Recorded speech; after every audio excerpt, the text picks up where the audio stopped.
Welcome back to today's conversation. I am Genevieve Bourgeois, the co host of the Staffing Playbook podcast, and I am here with Stephen Farrell, our Director of Sales at Your Employment Solutions, and the host of, drumroll please, the Staffing Playbook.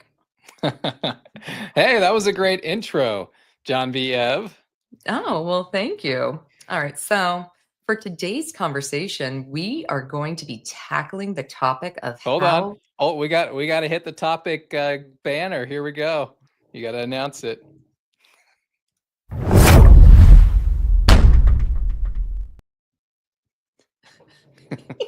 See, I'm just ready to roll right into business. But Yeah. all right. So, clearly, I am not used to hosting. I'm used to being the, I don't know, the interviewee. Yeah. Yeah. And I'm This I'm is used fun. to The that. tables are turned today. Ooh. We'll see how I do. So what's today's topic? All right. So today we are going to be tackling the hard hitting topic, right? Of how sales professionals can go and shift their conversations, right? From cost to value. All right. And for everyone listening here today, we are also going to share the tips, the steps, the play by play of how you all can go and implement this right away. But first, Stephen, how's the hustle treating you lately? Oh, the hustle. It is a hustle. Well, it never stops, right? But that's exactly how I like it. I think if you're in sales, you need to enjoy the hustle most of the time. You can have a break every once in a while. But there's always fresh challenges, especially in today's market.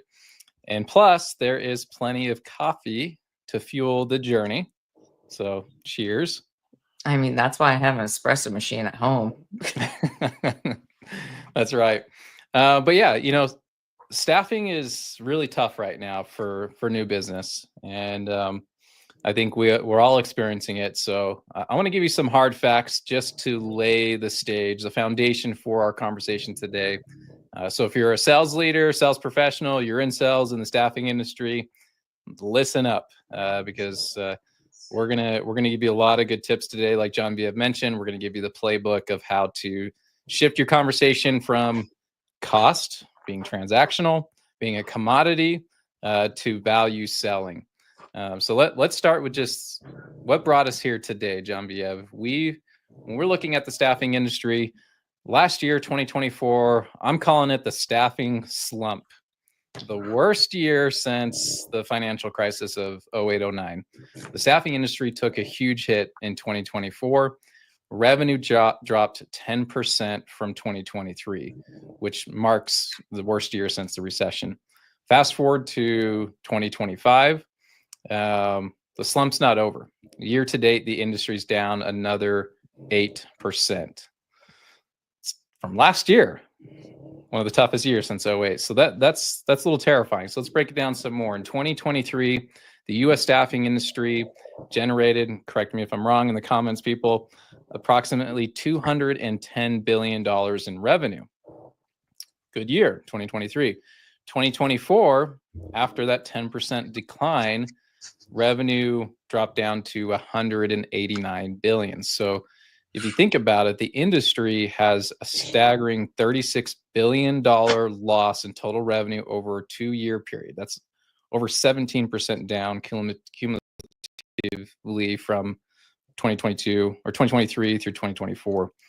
And so here's the real shocker. The staffing industry has been in decline for 27 consecutive months. First time in our business that we've seen this happen. Analysts predict that the downturn will likely continue through maybe June or July of this year. So if you just go through June, that's pushing us into 30 straight months of contraction. And if you may have already started being down in volume, maybe at the end of 2023. So you might be there as an agency, 30 consecutive months in a decline. We've seen nothing like this before. It's pretty terrifying. Oh my goodness. So Stephen, with 27 consecutive months of a decline Yep. with no clear like end in sight, like these numbers are really staggering. Hmm. So I mean, when does recovery begin? I know you Yeah, mentioned that's a June good or question. I just hit July. you with a lot of doom and gloom, and that was on purpose. But there is a light at the end of the tunnel. There are staffing firms succeeding today, right? And there will be more in the future. And so the recovery begins now. And we're going to walk you through play by play of what we can do presently today. This will be one of many episodes on, selling on the Staffing Playbook podcast. But today is going to be about having conversations, shifting it from cost, which most conversations have been there. This is the year of the CFO, going from cost to value. Okay, I've got to tell you, like, there are so many clients I'm hearing about, so many people, like all the sales people coming over. Like, I work in marketing, and everyone's like, everyone is so price sensitive, like way Hmm. more than ever. Yeah. And so, right now, I can tell you many staffing firms, they're definitely feeling the pressure of having to lower markups just in order to stay competitive. But is price really the battle that we should be fighting? And is there actually more of a strategic like way where we can actually go position ourselves as a staffing company that's just beyond the cost? Hmm. Yeah. My answer is yes, no, yes, no. Yes, we have to fight on price, but there is a more strategic way to position staffing services beyond cost. And that's what we're going to outline today, play by play. All right. Well, I guess that brings us to today's conversation. All right. So I had to. It's Like John Friday. Biev, this is fun. So you guys, it's the first time John Biev is interviewing me, which is so fun because I'm always doing the interview. Now we're co-interviewing guests. So you're doing an awesome job. And I love being on the hot seat. So this is going to be fun. Oh, all right. You always grill marketing. I can't wait to grill sales. Let's go. All right, let's get that gasoline and get a sizzle. Okay, so today's topic, beyond price, shifting staffing sale conversations from cost to value. But before we dive in a little bit deeper, can you give our listeners just a quick rundown, play by play, Mhm. actionable steps of what you will be sharing today? Absolutely. So we're going to cover 4 segments within this topic of shifting from sales conversation from cost to value. Or sorry, we're going to cover 5 points here. So the first one is going to be asking deeper, more strategic questions. The second will be quantifying hidden costs. The third, leveraging technology and AI, which is kind of a buzzword right now, but we're going to talk about it. The fourth is training consistently on consultative selling. And lastly, developing emotional intelligence to better understand clients and their needs. So we're going to hit on those 5 points under this topic, and we'll unpack each one of them. All right, I love that clarity. So Okay, hit take me. us play by play. All right, so why is shifting from a cost focused conversation to a value focused conversation one of the especially critical items and conversations that you're having to do in today's market? Yeah. Yeah, really good question. So staffing has often been treated like a commodity. This was really, this happened before COVID, but COVID really opened up the industry. It exposed us to how transactional our industry has truly been in the last decade. And so clients don't necessarily look to us as the expert in staffing and employment strategies. Some do, but this was uncovered during COVID and post COVID, where it's been very transactional. It's been a race to the bottom on margins because there's over 25,000 staffing agencies out there. It's been extremely challenging because consumer demand has decreased post COVID. Consumer confidence is at an all-time low, and so the jobs are not there like they used to be because the demand's not there.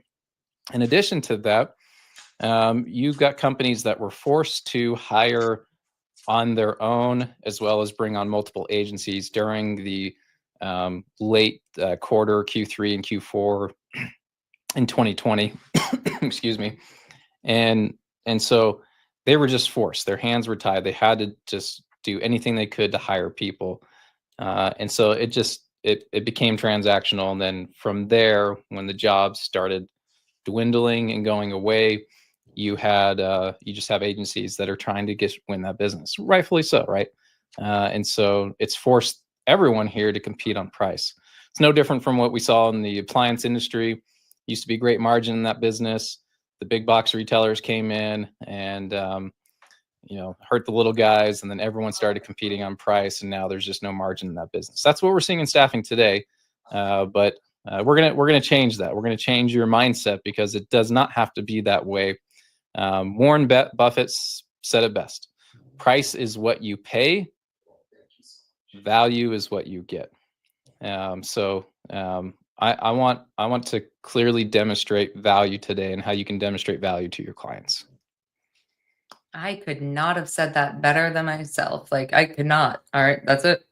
Yeah. But I love that clarity. I love how you said that. It's perfect. Or I guess, well, Warren Buffett said it perfectly, but it's a short, simple statement that really explains buyer behavior, right? That's right. Okay. So I need you to give me a real world example of how you have successfully shifted a client's perspective from cost to value.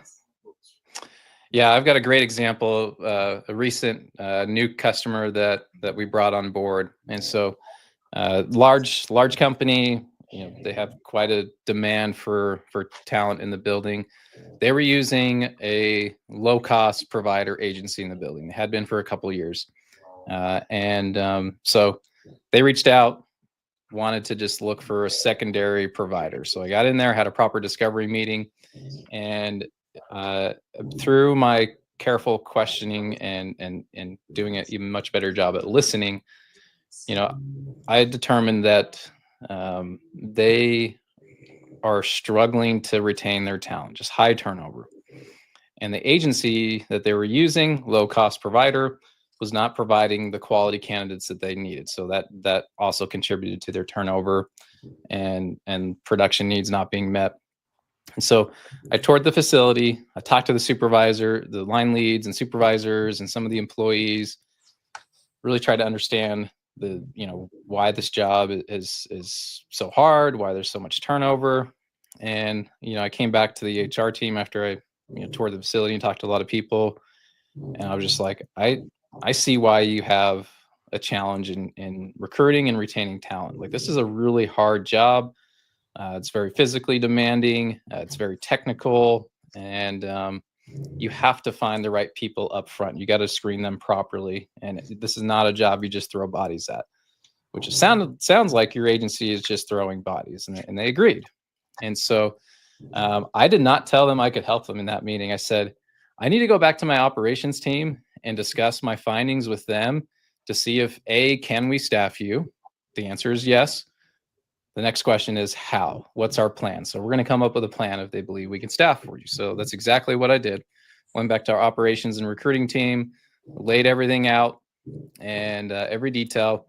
And, they all appreciated the challenge and how hard this is going to be. And so we came up with a solid plan of how we're going to service this customer effectively, which is what they were looking for. So we came back to this customer, shared our findings, shared our plan. And I said, look, I can't do it at the markup you have with your current agency. It's just not feasible. This is going to take a lot of extra work and dedication, an account manager, an on-site manager. I just can't do it at what you're paying. But what I can show you is the savings, even though I'm increasing your markup by 3% with some other additional costs. I'm going to show you how we can save you money by hiring the right people the first time. So you're not paying 150% or more on someone's salary when it comes to turnover. That's the cost of turnover. It can be 150% or more on their base salary. And so they agreed, and we moved forward. And it's been a success story. We have staffed them effectively.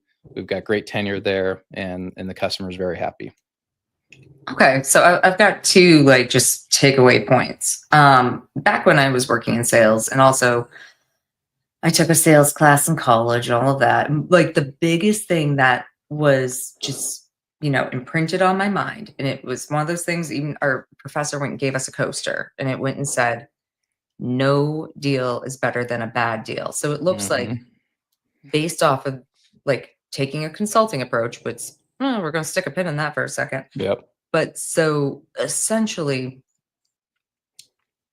you found all these findings and you had to go double check with the team That's right. before Yeah. going and even putting out, I didn't want hey, to be that we have typical a salesman solution. that just promises the world and delivers nothing. Mm, okay, like I love that, and because you actually took it more like a consultant, and a lot That's of right. consultants, they go in and they'll be like, let me see the problems. They talk about it, and then they'll either come up with a I can help or I can't. So I think That's right. that's a really great smart approach. And then on top of that, just being a genuine person and having an actual conversation rather than just being another sales guy, being like, here's my 30-second pitch. I was very empathetic to their situation. I wanted to truly understand the pain points, what's causing that pain, and then be sure that I have a plan. The ops team has a plan to fix those problems, to remove those pain points, and to set that team up for success. So um, I know people are desperate out there. They're trying to get sales left and right. That's why it's been a price game. But if you don't truly empathize with the customer, understand their needs, and be honest with yourself, if your organization can solve those problems, and if you can't, you need to walk away. No deal Mhm. is better than a bad deal. Good sales training. We need to get you a coaster. No, like, I mean, that's a super powerful like illustration. Thank you for like the play by play, the whole step through all of that of like you went in, you listened, you had a conversation, you learned something, you went back to your team, and then you followed through with a solution. And then ultimately now we have a great partnership, right? That's right. Yeah. That's the goal. We're not just a vendor, Yep. That's right. partners. But okay, whew, all right. I need to get back to grilling you. Yeah. So Go ahead. I'm ready. all right. You sure? Okay. 100%. All right. So, how can sales professionals effectively communicate some of the hidden costs that are involved when it comes to just Mhm. employment Yeah. in This goes back general? to cost versus value, right? Hmm. If we a lot of HR professionals, they understand their true cost, right? They understand the human capital. But what many don't realize is when utilizing a staffing agency, that there are these hidden costs that um, are not, that they have in their own, not the agency, but the company they work for themselves, the production facility. There are some hidden costs that sometimes they don't recognize, or are even looking for it. And so they look at a staffing partner as just an added cost to their payroll burden versus a substitute, right? Many times our costs are going to be pretty close to what they're already paying, everything out of pocket. Or there might be a premium, might be slightly more, but the net result of that is going to pay for itself and provide a more predictable revenue stream for your business. If you've got the talent with that institutional knowledge, that stays. And so I'll give you one example here. So turnover can cost 150% of an employee's salary. Okay. We've all Can you heard like repeat that? it costs $4,000 to hire somebody, right?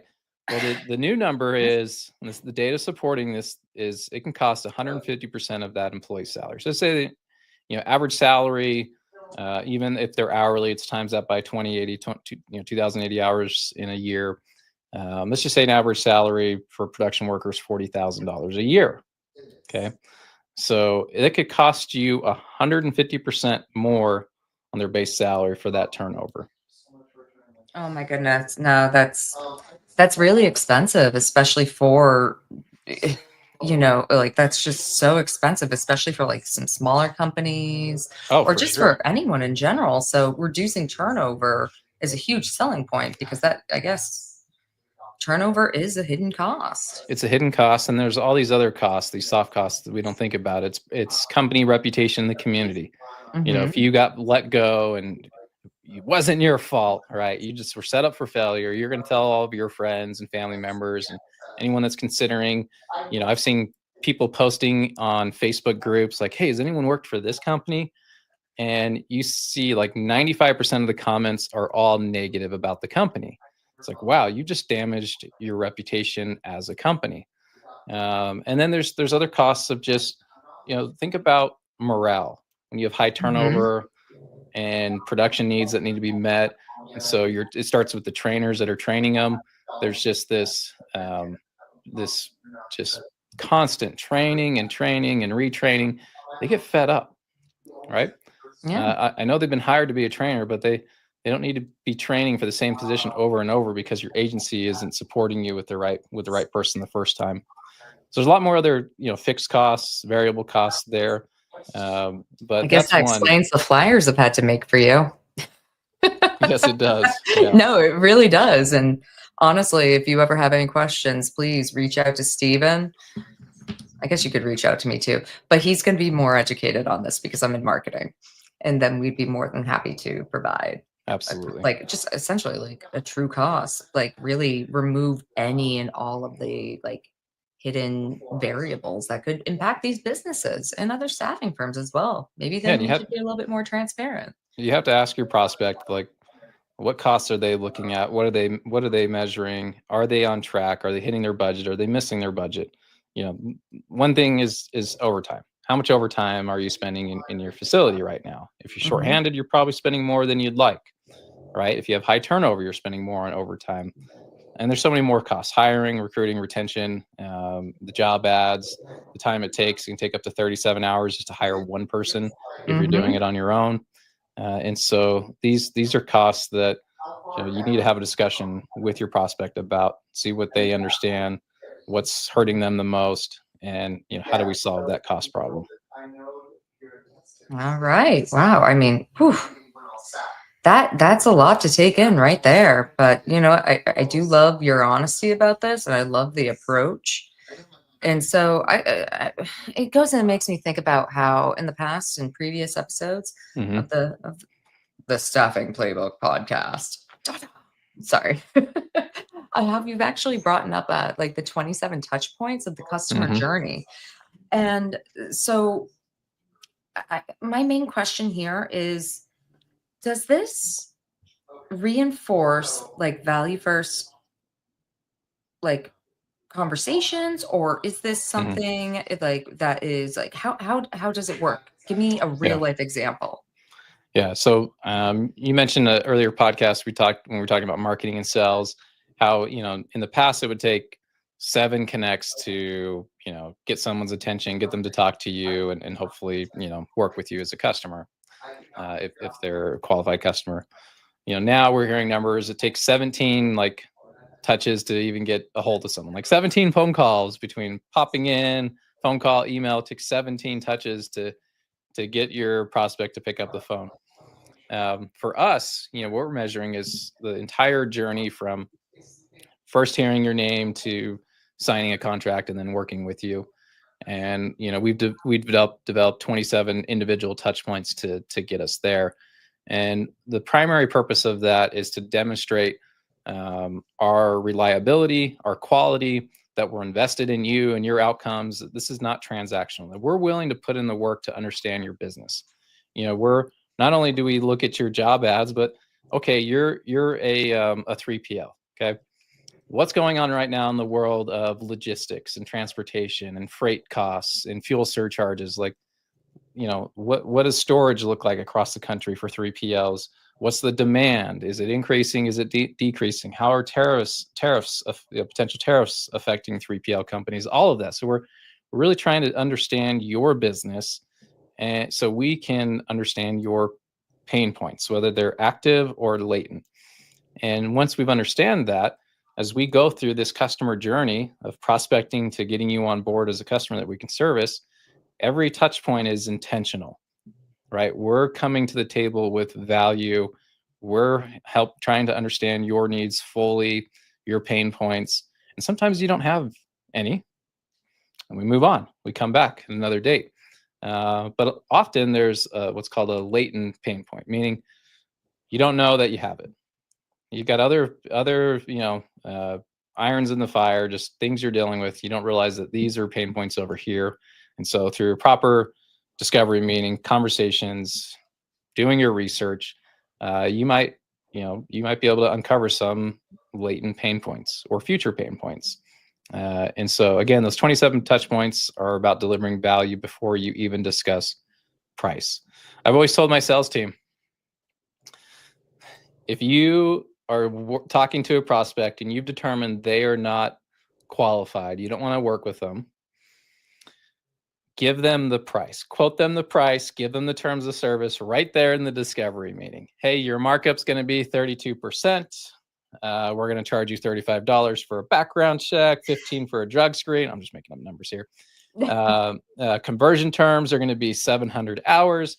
Like, if you want to guarantee a prospect to walk away, give them the price in the discovery meeting. Mm-hmm. I've tested this first by accident because I thought that was the right thing to do, but now I do it unintentionally. And so it goes back to, you have to deliver value before you ever discuss price. This is okay. If you're shopping for an Android phone, an iPhone, whatever, you're going to see the price right there every time. That's a commodity. Staffing is not a commodity, even though we've been treated like a commodity in the recent years. And so you're a strategic partner. You're not a commodity. So act like it. Act like a strategic partner. Am I being clear? Yes. No, I'm just like, no, I'm just like, it's very clear and just like clean cut. And it's like, you're right. It's not a commodity. Like, when it comes to phones, it's on preference or like styles or whatever, you know what I mean? But when it comes to actual like staffing, we are in the business of people. Okay. That's right. We're helping people like in a 360-degree way. Yeah. Oh my goodness. But so when it comes to doing value add, and I know that you brought up that we got to go and talk about AI as well. That's right. So AI is important in this conversation. I was about to say, I'm going to jump ahead maybe. Do it. So with the 27 touch points, with all these value adds, how and where does AI fit into this strategy? And how can people start implementing it today? Yeah. AI is a buzzword. Every conference you go to, half the sessions are on AI. Every post you see on LinkedIn now is AI generated. Like, it's becoming so noisy, and AI is not going away, just like the internet's not going away. I know some of you, still haven't downloaded Internet Explorer. Just kidding. I'm like, internet, please never go away. Dial up, anybody? You remember those days? I'm glad that went away. Yeah. So AI helps you personalize and predict clients' needs proactively. You can use AI to analyze historical data on jobs, on market trends, hiring trends, companies that you're researching. AI is a great tool, and there's a lot of tools out there. I'm a big proponent of ChatGPT, the premium version. Gemini is a great resource as well. There's many others out there. And so the idea is to use the data at your fingertips, whether it's in-house or external, to help you get ahead of the trends, or at least analyze the trends to better understand what's going on in your market with your customers, what's going on at a whole as a country. And it's also a great communication tool. It's not to replace you as a human, right? If you're going to use AI to replace you, well, then we don't need you, right? Use AI as a tool to help you. It's great to check your grammar, to format your emails, format your presentations, to check, contracts, an old contract versus a new proposed contract. Show me the difference. Here's the request from the customer. Help me, see my blind spots, legal exposure, compliance, etc. So there's a lot of use cases for AI, but at the end of the day, it has to be a tool in your prospecting efforts, is not a replacement. So if you're counting on AI just to complete the sales cycle from start to finish, I have bad news for you. You're out of a job. Not because that- AI replaced you, but it's because you're not doing your job effectively and you're not using AI effectively. Now, will AI eventually replace the salesperson 5 years from now?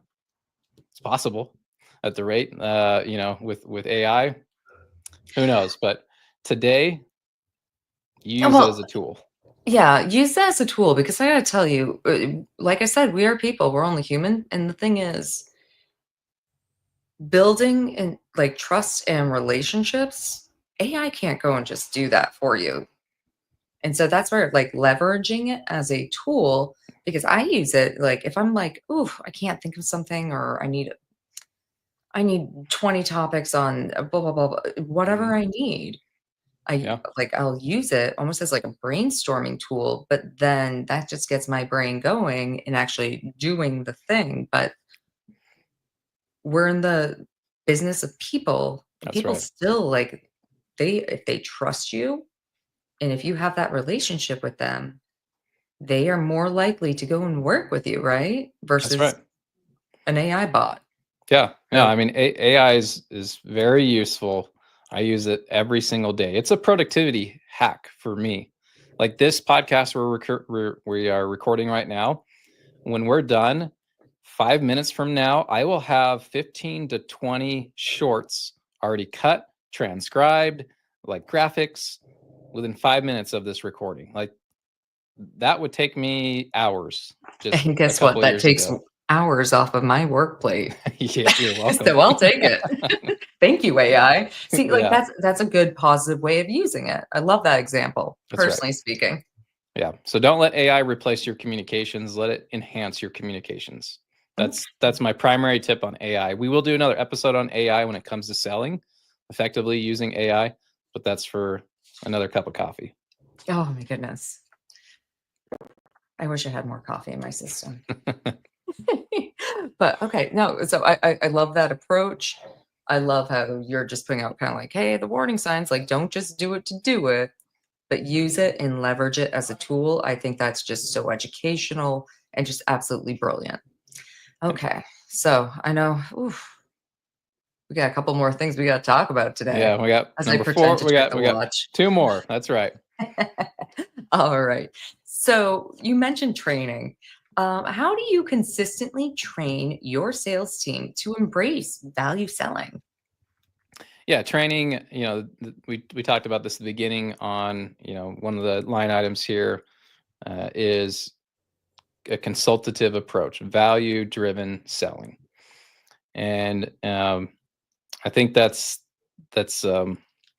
really overlooked, unfortunately. But I want to give you an example of how, personally, my team have focused on this continuous learning on taking a consultative approach and value driven selling. And so during Q4 of 2024, new sales was down. It was tough. Everybody out there, they're just focused on getting their product out to their customers. They're working with the staff that they have, and they're just trying to get through it. Right? It's that Q4 grind that every company has to deal with and work through. And so on the operations side, they're focused on placing quality talent and backfilling any turnover that may or may happen. From a sales side, we took a different approach. We acknowledge that it's going to be a hard quarter, and it's likely we're not going to get a lot of accounts. It's not that we're going to stop selling, but we're going to take some of our selling time and repurpose it. And so we focused on how do we be better at deep listening and conversations. How do we come up? How can we be more effective in our strategic questioning?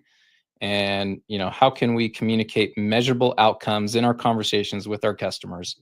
So what we did, when those staffing opportunities decreased in Q4 like they traditionally do, I redirected a large portion of my team's selling time into sales training. So I'll tell you exactly what we did, play by play. You ready? I was just about to ask you, give me the play by Play by play. play. This is the playbook. So we spent 2 hours per week as a team in person, role playing and memorizing over 45 questions that you could ask in a discovery meeting. Now, you're not going Like to a ask all robot? 45, not like a Oh, robot, okay. Okay. but it You is a made me script. nervous. It is a Okay. script. So these are 45 questions that we're going to memorize. And then they would spend 2 additional hours on their own memorizing and role playing on their own. So this isn't, this wasn't to be, this is a script, but not meant to sound like a script. So I'll give you an example of why it's scripted. So it shouldn't be scripted. When you're a toddler, you're learning, certain scripts like, good morning, how are you? Like your mom or dad asks you how was school, and you're like, that was great. This is what I did. Please and thank yous. You learn that early on. Those are scripts. So we wanted to apply the same concept with sales. We want to memorize these 45 questions that, probably a dozen we would likely ask out of the 45 in discovery meeting, that we can just ask at the right time, at the right moment, based on, where the customer's at and what they're sharing with us. So it just becomes natural. We know what question to ask and how to ask it, and asking it in our own tonality, in our own personality, with our own words. We first need the script to understand the what we're actually trying to ask, but then you ask it in your own words. And so we did that over Q4, but that didn't stop. So presently, sales are still tough. We haven't shifted our focus on training. Every week, we're role playing as a team for 2 hours in person. So now that they've memorized the script, we've got a prospect sitting here and a sales rep sitting here, and the rest of the team, their eyes are glued on the conversation, and we are letting them just go at it, have a proper discovery meeting. And then we're, writing down all the things they did well, what they missed, what they could have done better. And then when they're done, the team provides their feedback. And the person in the hot seat, sales rep, doesn't argue with the feedback. They just listen. They ask a few follow-up questions, and then we pop in the next sales rep, and we rinse and repeat. So we do that every week. Something that people tend to forget, because we're not NBA All-Stars, right? We're sales reps. But just like NBA All-Stars, the magic doesn't happen on the court in the game when it's game day. It happens during the practice, right? In their training. And so we need to be training our sales team every single day. As a sales rep, you need to be training every day. That's where the magic happens. Not on game day. It's magic for the spectators, but for you, if you want to be successful, it's that daily practice, that daily training that you have to commit time to. Okay, so it sounds like it's a daily grind. You make time for it every single day, especially like during this time where it's a little bit slower. I mean, it's Q1. No better time than when it's slow Mm-hmm. to really, work on your craft. I worked in hospitality for so long where it was like if you have time to lean, you have time to clean. And so right now, if you have, I don't know, time to train, let's do it. I don't know. We Right. got to come up with something for that. But Hey, I'll no, think of that one. oh yeah, we'll coin it. Yeah. We'll get back to that. Hopefully, we'll have it within the next few episodes uh, for the big reveal. But I think that's really, really If you have great time to insight. complain, you have time to train. Yes, yes. Okay, you gave it away. Didn't You need have to- AI for that. I'm actually surprised. No, you're supposed to do like a poor man copyright. Mhm. Email it to yourself. Nope, here we go. If you have time to complain, you have time to train. I like Yep. that. I like that. Maybe we should get some coasters for the team. Yeah, I like it. Let's do it. But that continuous education, like it's super, super valuable. And then on top of that, it helps you become way more comfortable with like the topic, the knowledge, how to approach people, That's and right. just doing the whole like in-person role play. I think that's super smart and a great way. Just to have people learn, observe, and actually go through the hot seat. Yeah, your confidence goes through the roof, but even more is your competence, right? Hmm. You're more competent in having genuine conversations with your prospect, understanding their needs and how you can help them. Hmm. No, this is that is such valuable advice. Okay. Like Thanks. I got yeah. more. Right? No, I'm like, no, that's amazing. And then so all right, before we run out of time, we've got a little bit more to talk about, but There's I do one more topic. well, I do love Bullet that point. whole training approach, that like approach and everything. But now I kind of want to know how that plays into the role of emotional intelligence, Hmm. right? And then how you're getting your team to be like more EI driven when it comes Hmm. to selling. Yeah, yeah, yeah. That's really the last point here on developing emotional intelligence for authentic connections. Um, emotional intelligence is foundational. You have to understand emotional drivers, fears, motivations, aspirations. Like, let's help your client look like a hero by choosing to partner with you. People buy emotionally, then they justify logically. I've done that before. Everybody's heard that. You can't beat human psychology. It's the truth until someone proves it otherwise. You could tell yourself all day that everything you're doing is logical, but it's emotional first, and then you justify it with logic. And Guilty as so, charged. yeah, me too. So developing EQ helps. It helps our teams genuinely connect and become a trusted advisor. And so, when I first took over as director of sales here at Your Employment Solutions, I met with my team, and one of my team members asked me what I thought was the single best attribute a successful person needs, right? A single best attribute you should have as a salesperson to be successful. Um, what do you think what do you think I told them? Gift a gab. Gift a gab. Yeah. Like just I mean, knowing you for over the years, I mean, gift a gab. And that you're very logical and strategic with your approach. I am not But emotional. I'm just kidding. that's a lie. No. But so, like, it's between, like, probably, like, a great conversationalist, right? And being logical and intentional with your conversation. Yeah. But, I mean, you tell Those are all me. great attributes. You think of like determination, persistence, execution. Those are all good attributes. But um, my answer was different, and I didn't have to think twice about this. I told him empathy. Empathy always wins. The deeper your genuine desire to help, the clearer this really clears out the noise and the clutter from the competition and helps you position yourself as a valuable asset to your clients, right? You have Mhm, to empathize with them, their situation.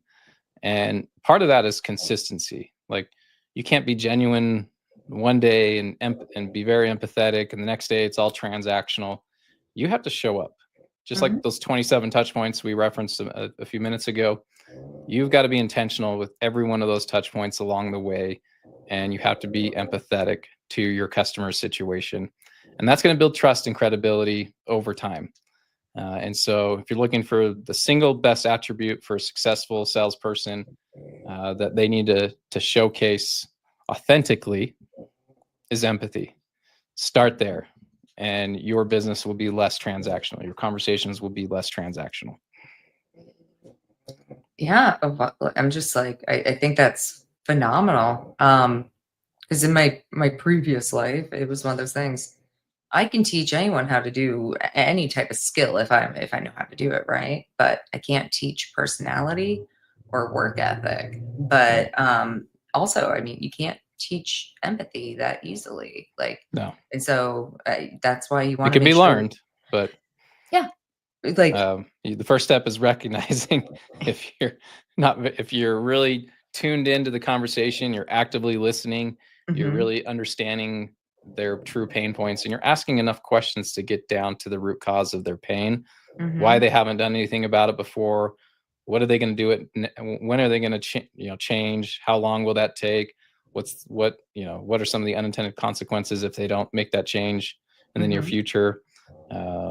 Treating them like your best friend, but you don't have to talk to them like your best friend, but you're typically empathetic to your best friend. you need to be very empathetic to your customers All right. Yeah. And even prospects. All and right. prospects. Yeah. Like, no, seriously, like that's amazing. Is there anything else you'd like to touch back on when it comes to this? Or Yeah, I I'm think just, I'm blown away. I'm sorry. I'm like, yeah, a lot of these topics we'll expand further. Today, the goal was just to give you kind of the step-by-step framework on going from being just selling on price versus selling on value. So I'm going to summarize those 5 points again. And then we'll wrap it up. So ask deeper strategic questions to uncover real pain points. That's the first one. Second, quantify hidden costs clearly for your client, right? There's some costs they understand and know, and there's many others that are hidden. So your job is to actually go and peel those back and discover those hidden costs, help the customer discover it and speak to it clearly. The third point is leveraging technology like AI for personalization, for proactive solutions. Use it as a tool, not a replacement. And we'll do an episode on that. Number 4 is train consistently on consultative, value-driven selling. Train every single day with your team. And as an individual contributor, you need to be working on your craft every day. Role practice. I'm trying to remember who I had on the podcast. It may have been from Butler Street Consulting, and they talked about they don't do role playing, they do role practicing. I love that. I'm stealing it. I'm using it now every day. Role practice. Last is continuously develop emotional intelligence skills for authentic connections. So back to the number one attribute a sales leader, sales professional should display: empathy. So those are the 5 that are going to help you in this very challenging market to find opportunities to, not be like everyone else that's down 8% this year and actually be up in sales. And so keep crushing it, work on your craft, and switch your conversations from price to value. And that's it. well, Stephen, I gotta tell you, I love that recap, and I love just the play-by-play. These are all actionable items that you can go and start implementing, like today. No Any cost. staffing firm, no cost. Yes, no cost, except for ChatGPT Premium. That's true. But you know what I mean? It's about taking the time, listening, and those are all super easy things to implement. I think that this is a fantastic recap and a wonderful perspective. Stephen, thank you so very much for spending and sharing all of your wisdom with us today. Well, thank you for allowing me to be the guest today and being in the hot seat. It was a lot of fun. So looking forward to many more conversations. For those of you that are tuning in, we've got a couple of episodes coming up. So we release an episode every Friday. Many times they are live. Next Friday, we have Mike Bradbury. I always say his name I think it was Mike Bradbury. Yeah, it's probably right. So he's coming up. He's going to be coming up on the podcast next week. This is going to be part 2 of social selling. If you missed part 1 with John Viev, go check it out. But this will be part 2. And Brad and I had a fun conversation over at Staffing Sales Summit. That was held by Dan Morey. It was put on by Dan Morey. But this is going to be a really fun conversation. Talk about value and the playbook. You're going to get it from Brad next Friday. Following Brad, the next Friday after that will be Kim Henderson. And we're going to be talking about clients and increasing your business, your market share with your existing book of business. She is a powerhouse of knowledge. She's a big speaker in the staffing industry and an industry expert. So you don't want to miss that episode either. And we've got a lot more guests coming up. So stay tuned, subscribe, hit that like button, comment, share. Thanks for tuning in, being a listener. Welcome again, John Viev is our new co-host. So glad you're here. Thanks for interviewing me today. It was a lot of fun. Clearly, I need to put more gas in my grill. This went way too easily. I was too light on you today. But all right. Once again, next time. Oh, we'll turn up the heat.